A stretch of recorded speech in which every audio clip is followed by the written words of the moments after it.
हमें इस बात की तसल्ली रहेगी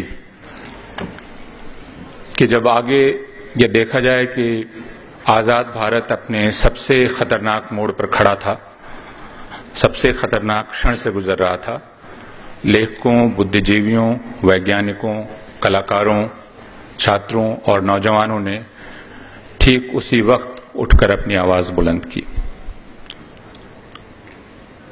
ये भारत का, और ये मैं बहुत जिम्मेदारी के साथ कह रहा हूं, आजाद भारत का सबसे खतरनाक क्षण है। क्या वो उससे उबर पाएगा?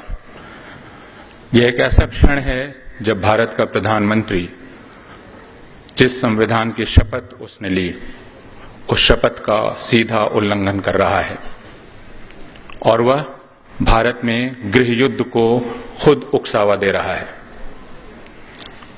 बिहार में पिछले हफ्ते प्रधानमंत्री के चुनाव भाषणों को आप ध्यान से देखें, वह गृह युद्ध को न्योता है। उसके बाद प्रधानमंत्री के दल ने जिस प्रकार के विज्ञापन जारी किए हैं, उनसे भी जाहिर है कि वे भारतवर्ष में मुसलमानों के खिलाफ हमले की कार्रवाई को संगठित करने का प्रयास कर रहे हैं। इसलिए यह पूरा प्रतिरोध, जैसा नयनतारा सहगल ने कहा, लेखकों का अपनी सुविधा को बचाने का प्रयास नहीं है। लेखक यह कह रहे हैं कि अगर आजाद हिंदुस्तान में अल्पसंख्यक सुरक्षित नहीं हैं, तो हम भी सुरक्षित नहीं हैं। वैज्ञानिक भी यही कह रहे हैं, अर्थशास्त्री भी यही कह रहे हैं। मैं आज से कई बरस पहले 1948 की जनवरी को याद करता हूं और उसके ब्यौरे को, जब इसी दिल्ली में मोहनदास करमचंद गांधी नाम का एक व्यक्ति आया था और सितंबर 1947 से उसने यहां डेरा डाला था। और 12 जनवरी के पहले उसने अपने एक दोस्त को कहा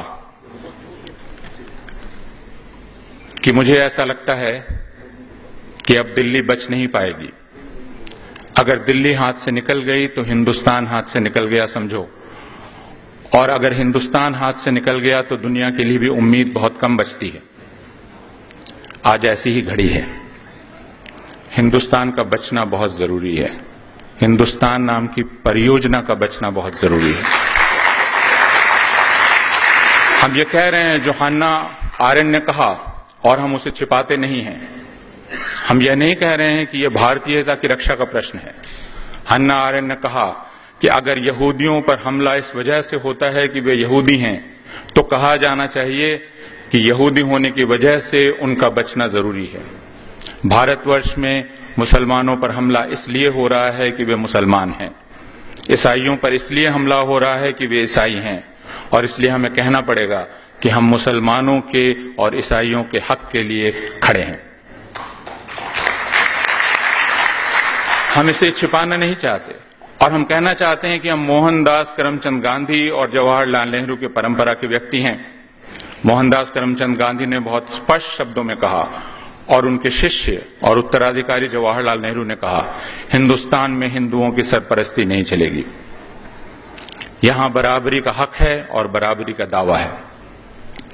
हिंदुस्तान की पूरी परियोजना पर हम सबका दावा है, और हम राष्ट्रीय स्वयंसेवक संघ और उसकी राजनीतिक शाखा भारतीय जनता पार्टी के दावे को खारिज करते हैं, जो वह आज हिंदुस्तान पर आरोपित करना चाहते हैं। हम अपने हिंदुस्तान को वापस हासिल करके ही रहेंगे, और इसलिए हमारी इस हुकूमत से कोई मांग नहीं है, क्योंकि इस हुकूमत ने पिछले कम से कम 3 महीनों में यह साबित कर दिया है कि यह भारतवर्ष की जनता की हुकूमत नहीं है।